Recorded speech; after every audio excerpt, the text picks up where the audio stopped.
Hey everyone, Matt from Close and Books here. I'm recording a little bit later than I normally do. It's kind of like the evening. I still have a coffee, which is maybe a risky move, but I was in the mood for coffee. So, hi, how's it going, everyone? Finally getting a little bit colder out here in Nashville. The sun hasn't started setting yet, but it's getting pretty gloomy and dark and cold out. It's definitely getting darker earlier than it was the last couple, like at least a couple weeks ago. But, you know, I like the winter. I'm a winter guy. I'm a fall winter guy over a summer spring guy. But the changing, at least the earlier evenings, those are my favorite. You'll be in the lab. Luckily, the lab I work in's got this big, beautiful window that I sit next to, so I get plenty of sunlight even though I'm indoors all day. By the time I'm leaving work now, it's almost always dark, which is, what are you gonna do? You know, what are you gonna do?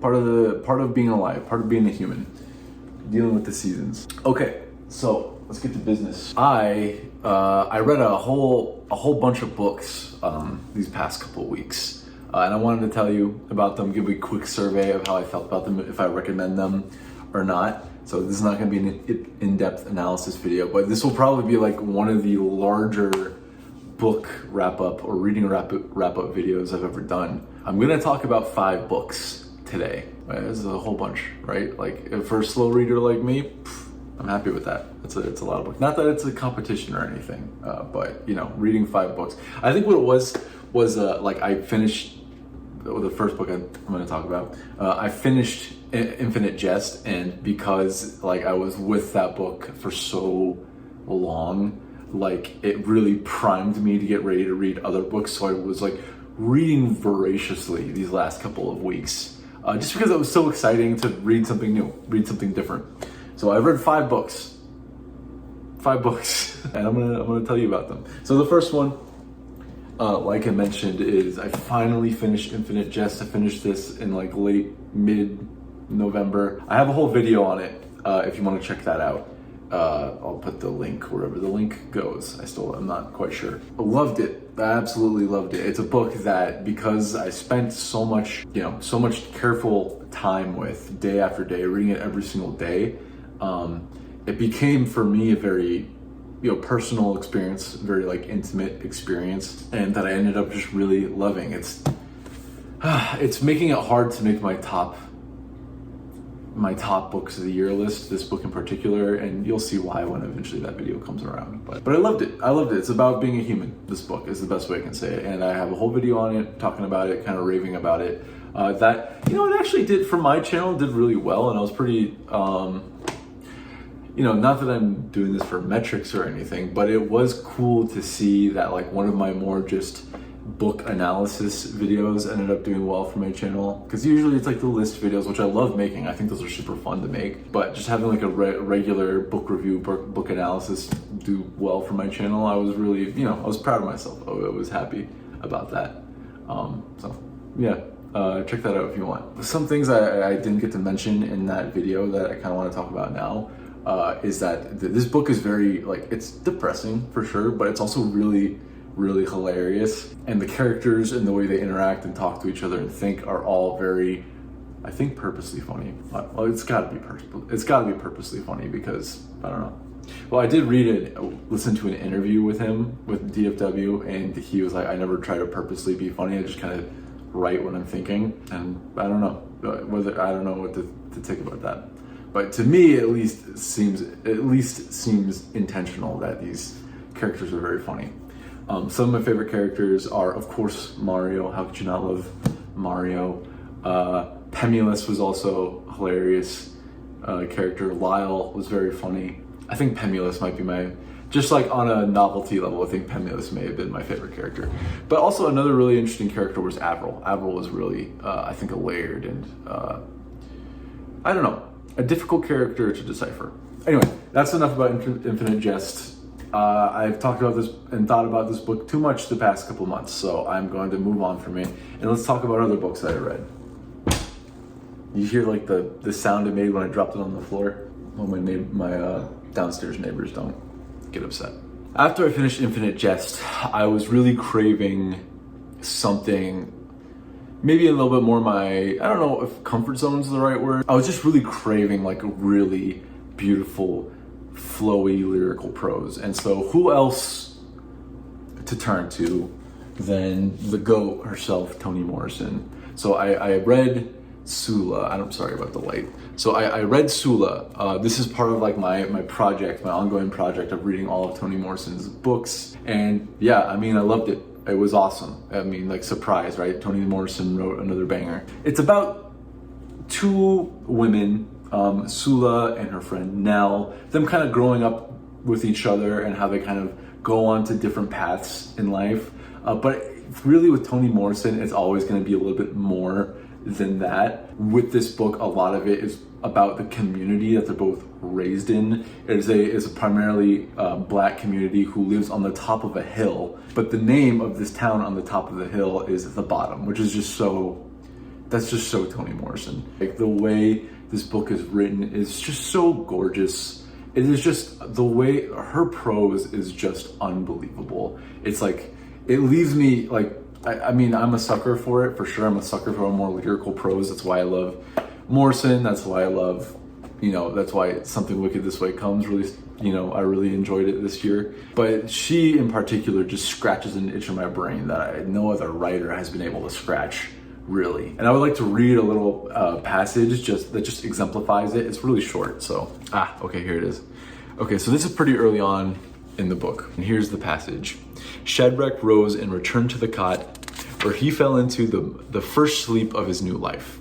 A sleep deeper than the hospital drugs, deeper than the pits of plums, steadier than the condor's wing, more tranquil than the curve of eggs. Like, who thinks of shit like that? One of those things that feels like primally correct, right? Like, more steady than the condor's wing, more tranquil than the curve of eggs. How perfectly shaped an egg is, and how it's like weirdly tranquil and like just a beautiful curve, beautiful shape of an object that occurs naturally. I don't know. It's just stuff like that is just, it scratches that itch for me that I don't think anyone else could scratch. I'm not going to really talk about too much of the plot. This is one of those books. It's so short. It's so beautiful. And if you read it at a distance or if you close read it, I think you'll enjoy it a lot. Either way, I think it's that good. I kind of wish I read it a little bit closer, a little bit deeper. I took notes when I was writing it. I didn't mark in the book, but I did take notes when I was writing it. But some of the themes in this book are like, at least some of them that jumped out to me was, I guess, like societal expectations, especially of women. Where Sula becomes more of a... Well, it's interesting because like Sula and Nell go through these different trajectories where Sula only really seeks her own love, the love of herself. Feels like she is enough for herself. And as a result, she kind of does what she wants. She does not fit into societal expectations at all, in any sense. And this book is kind of like the society's reaction to her, or to just kind of how independent and how eccentric she is. Whereas Nell is the opposite, where she kind of craves the love and acceptance of everyone around her, and as a result has a much more, I guess, traditional lifestyle in the community. And this book is kind of like how both trajectories kind of maybe lead somewhere they weren't expecting, and also just kind of the friendship and the dependency that both of these two have on each other. There's a lot more than that. There's a lot more stuff to get into in this book. Obviously, race and like motherhood and like family dynamics. These are all huge themes in the book, and I promise you will not regret reading this book. So I'm gonna 100% recommend Sula to all of you to read. One passage that's, jumps out to me with Sula, and I'm not gonna spoil it, but it is when Sula witnesses something terrible, and her mother or her grandmother sees it and is struggling with this feeling that Sula didn't look horrified, she looked interested. Man, that was like a jump scare. And Toni Morrison has this thing where like, I feel like she forces you not forces you, but naturally leads you to think deeper about what she's writing. She'll say something very complex, but kind of in like a natural way and kind of a conversational way that you don't really think to question it, but in the context of what you're reading, you kind of want to dig in deeper and like, well, what did she mean by that? She said it so casually that we should understand, but it takes a little bit of, it's fun. It's fun to read and pick apart, you know? So 100% Sula, guaranteed. Toni Morrison is one of, or is the GOAT, and you owe it to yourself to read something from her. My personal favorite from her is Song of Solomon. I think the next one I'm going to read is probably either Jazz or The Bluest Eye, but we'll see. Also, I don't know if you remember, but I have an ongoing Read What You Own challenge where I have to read 10 to 15 books, depending on how I'm feeling, before I buy any more books. So that was book number 1 of the challenge. So it's officially underway. And no, Infinite Jest doesn't count because it started the challenge when I was like halfway through the book. So the next book I read, finally, y'all been getting on my ass about this. Not really, only a couple of you.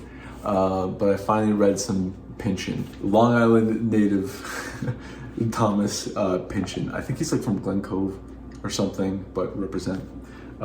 It's Pynchon and Billy Joel in these streets. Well, anyway, I don't know if I don't remember if I said the name of the book. The book is The Crying of Lot 49 by Thomas Pynchon, like I said. And you know what? Like, I ended up really loving this book. I ended up enjoying this book so much more than I was expecting. It ended up being like, strangely, it ended up being like a page turner for me. Like, I really wanted to know what was going to happen next, which is funny because like Thomas Pynchon is known for making these very complex, very non-decipherable, I guess not non-decipherable, but really complex, very dense, lots of moving pieces novels. And what I'll say is that for a 170-page novel, it felt incredibly loaded. Like, this felt like it was like a 400-page novel, even though it was only 170 pages. It was so packed full of information and you know, themes and layers that you could peel apart and peel away, you know. But what really impressed me is at the heart of it, even though it is a very complex and dense read, it was really just like a thrilling page turner. Like, you just wanted to know what was going to happen, which is like, what a cool experience. It's there that if you want to slow down and pick apart every word, totally you have the capability to do that with this book. But, oh, whoa, Dennis Schroeder just got traded to the Warriors. Like, you have a book, is if you want to pick apart every single sentence, every single word, you totally can.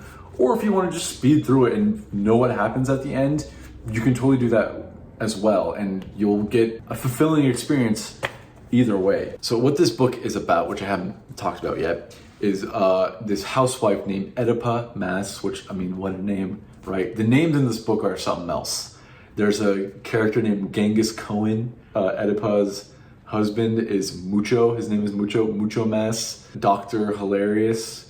I don't know. The names are silly. I guess Pynchon is known for his names. But it's about a woman who is named the executor of one of her past lovers' wills, who ended up being like a multi-millionaire. While she is going to take care of that duty, she kind of stumbles on what she thinks could be like a worldwide conspiracy. And as far as plot, that's all I'm really gonna tell you. You absolutely should read this book. I know it's Pynchon, and I know Pynchon has a reputation for being difficult, but I promise you it's not as bad as people make it out to be. I promise. It's really not that bad.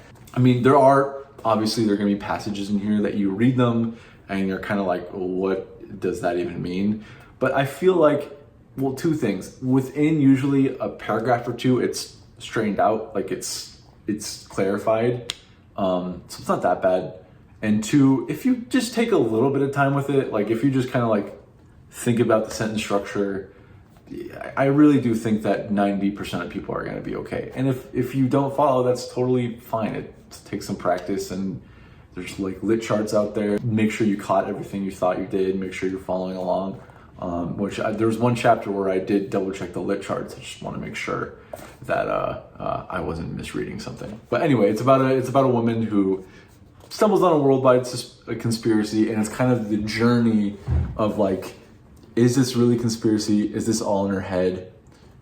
Who knows? You know, gotta read the book to find out. But I also think it's more than that. I think there are some really cool themes in this book. One of the themes, absolutely, 100%, is capitalism. There's a lot of, by the way, this book is super funny. Like, there's a lot of very funny, just straightforward jokes in this book. But there's a lot of jokes about capitalism and, you know, politics in general. Or I guess more like political alignment is made fun of a lot in this book. And all the jokes in here are very funny. And that it's certainly like this character who is her ex-lover, who is passed, is super capitalistic. But there is a point where she realizes that like, if he is actually putting together this whole conspiracy for her to like make her suffer, he's doing it by paying everyone around her,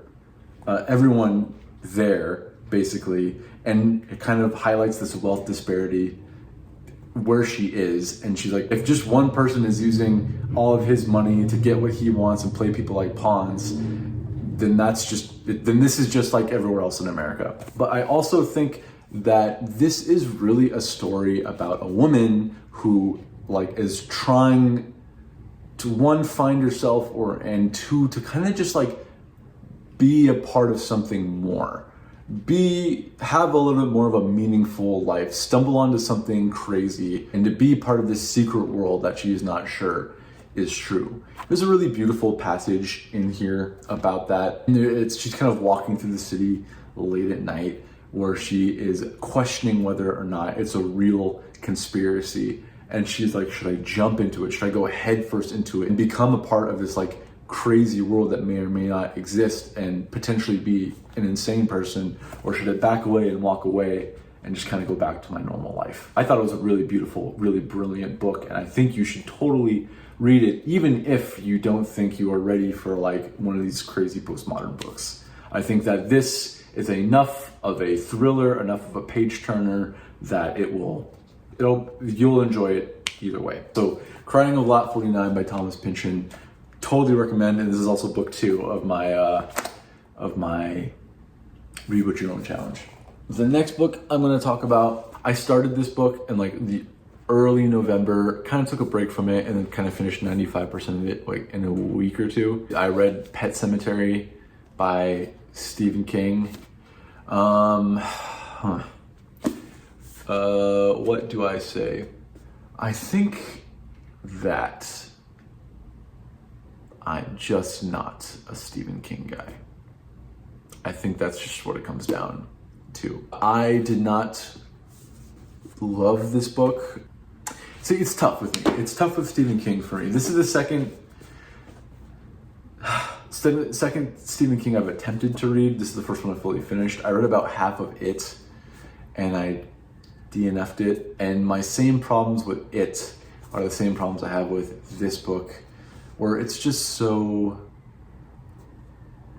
I don't want to sound mean, but it's just so bloated with stuff that doesn't really add, in my opinion, it doesn't really add to the story or the characters. I just feel that like, I really just feel that like Stephen King, at least in the, whenever these books were being written in the 80s, I feel like his editor needed to be much more assertive. There's a lot of just information in this book that is inconsequential, fluff, and there's a famous interview between Stephen King and George R.R. Martin, the writer of Game of Thrones, where George R.R. Martin asks him like, how do you write so much? How are you so prolific? How do you get so many books out? And Stephen King's answer was, well, I just write 6 pages a day, which is like kind of a non-answer. You know, it's not the answer I'm guessing George R.R. Martin was looking for. And you can really feel it in this book, where the goal was just write 6 pages a day, whether or not it pushes the story forward or is relevant to the rest of the theme. It follows a doctor named Lewis Creed and his little family, which is his two children, Gage, his little son, and his older sister, Ellie, and his wife, Rachel. So I'll start with the good stuff. I mean, the parts that are scary in this book are genuinely terrifying. Like, they are genuinely really scary. And it's funny because one of the main sources or drivers of this horror is a black cat that he has in this book named Winston Churchill.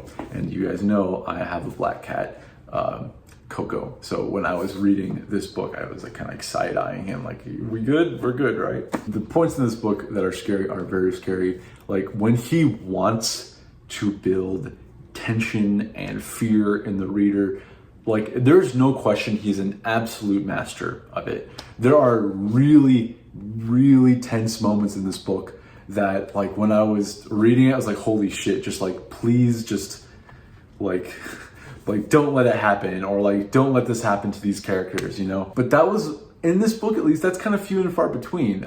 This is a 400-page book, and I would say maybe like 70 pages in this book. Okay, 70 pages is an exaggeration. I'd say like maybe 100 to 150 pages of it is really pushing forward this narrative, the part of this book that leads to the horror. The other, whatever, 2/3, 3/4 of this book is just kind of like a mediocre, in my opinion, a mediocre character drama. None of the characters, in my opinion, are particularly likable.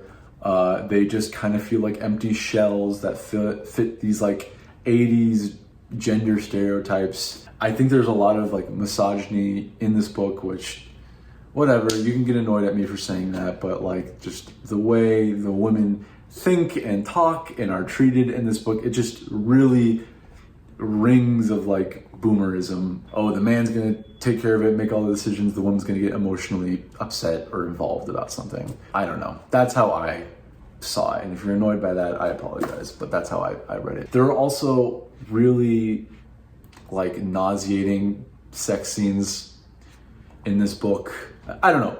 Stephen King just gets really randomly horny sometimes. And it's oftentimes not pleasant and quite nauseating. There's one, okay, I'm gonna find this passage. So let me back up. The main character, Lewis, is a doctor. He is the head of like a medical unit, not a medical unit, a student health center at a local university, but he's mostly a general practitioner. That's his background. And he is reflecting on the idea that you never expect, even as a doctor who has seen many horrible things happen to many families, like even he doesn't expect things to happen to his family. Potentially an area of a very touching, a very emotionally driven section or commentary in this book, right? Like, that's an interesting thing to talk about. And this is the passage midway through these reflections that Stephen King just drops in there for you. Let me read this thing. He remembered one of the guys he played poker with, Wick Sullivan, asking him how he could get horny for his wife and not get horny for the naked women he saw day in and day out.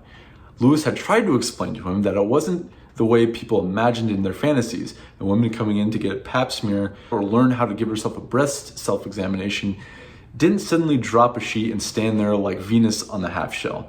You saw a breast, a vulva, a thigh, the rest draped in the sheet, and there was a nurse in attendance, more to protect a doctor's reputation than anything else, which I don't know how I feel about that sentence. Wiki wasn't buying it. A tit is a tit was Wiki's thesis, and a twat is a twat. You should either be horny all the time or none of the time. All Lewis could respond was that your wife's tit is different. And this is, I shit you not, the next sentence. Just like your family's supposed to be different. Like, what are you talking about, Stephen King? Like, what are you talking about? Anyway, so that was Pet Sematary. On my Goodreads, I ended up giving it a 3 stars. I was in a pretty good mood that day. You would have caught me in any other mood, I would have given it a 2 stars. The end, I think I gave it a 3 stars because the end is genuinely terrifying. Like, the book is terrifying for sure, but you just have to sift through so much nonsense. So anyway, that's book number 3 in the Read What You Own challenge. I'm going to briefly talk about Child of God, which I read by Cormac McCarthy. I might make a longer video on this, so I'm not going to spend too much time on it. Like, I love his books. I love some of the books he's written are some of my favorite of all time, but I did not enjoy Child of God at all. I did not think it was a good book. I don't know. I think it really just boils down to, it feels amateurish. The writing for Child of God, to me, felt like a college student read Blood Meridian and then did his best to copy the prose and like the philosophical musings. That is how it read to me. It was creepy, it was cool at times, and of course it's Cormac McCarthy. He's not gonna strike out all the time. Like, there were some genuinely super gorgeous passages in there, but a lot of it just seemed cheap.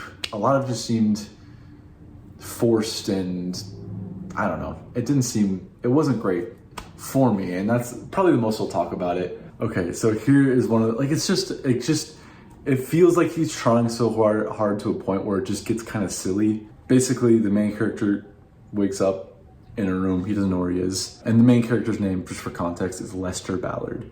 So, Ballard in a thin white gown, in a thin white room, false acolyte or antiseptic felon, a practitioner of ghastliness, a part-time ghoul. Another one is like what the book is named after, is like in the first paragraph, basically, is like, he's a really gross, nasty guy, and he ends up doing some nasty things, is what I'll say. And the opening philosophical rant that Cormac McCarthy always does is like, which, by the way, I'm not saying that in a mean way. Most of the time, I kind of like it when he goes on these philosophical tangents, and they are good food for thought. But the one in this book is like, oh, he's a child of God, much like yourself, perhaps. And to me, it just seems kind of just cheap and corny. But I don't know. I was disappointed by this book. I ended up giving it a 2 stars. And now I'm just kind of looking forward to reading more McCarthy that is actually enjoyable for me. But that's just my opinion. I'm not a literary critic. I just read because I love reading, but my opinion holds no more weight than yours. So if you read it and you like it, hey, you know what? Totally, I get it. Do your thing. Okay, so that is the end of the book wrap up. I am on pace to read 2 more books before the end of the year. I'm reading Stoner by John Williams right now. I'm about halfway done, maybe a little bit more than halfway done with it. Yeah, loving it. It's really amazing. It's really good. I like when I posted that I was reading this, or posted a picture of it like months ago, and I'd never seen so many comments of people who like, oh, read Stoner next, read Stoner next. And I know you guys love it, so I'm excited to give you my thoughts on it. Right now, weirdly, it's having this effect on me where it is really inspiring me to do my day-to-day job, which is, if you're new to this channel, I'm a scientist. So I'm doing a postdoc over in a lab near me. William Stoner's like love for literature and his studies has like kind of been like, I know it's not like, maybe it's not the intended effect of the book, but it really is inspiring to me to go to work and like be a scholar and, you know, study and discover new things about, you know, life and science. So that's been a really cool experience. And just some life updates. I am in an incredibly busy season with work right now. I have a really big deadline due next week. I've been working like a dog, these past couple weeks. But it's been worth it. I love my job. I really do. I'm inspired by all the science I see around me, and I picked a really good lab, and it's nice to have a lab that really believes in me and my ideas for research and what I want to do. So it's been super inspiring, and yeah, I just love it. Also, one last thing. This is Pepper. Oh my goodness, look how tiny she is. She's so sleepy right now. Yeah, she likes to be cradled, which is why I'm holding her like this. But she's like half asleep. We got her maybe a month and a half ago. Because Coco, he's very lively. He needs more attention than I can give him. I felt really bad leaving him at work while I went to work, and so I knew he needed some companionship. So me and my partner went looking, and we adopted this one. She's so sweet and cuddly. Like when I'm just like working from home, she'll climb all over my back or like my shoulders, and she'll like sleep in my lap the whole time. Or if I'm reading, she always wants to be laying on top of me while I'm reading. So she's a sweet little lady. Little Pepper. Oh yeah, good scratch.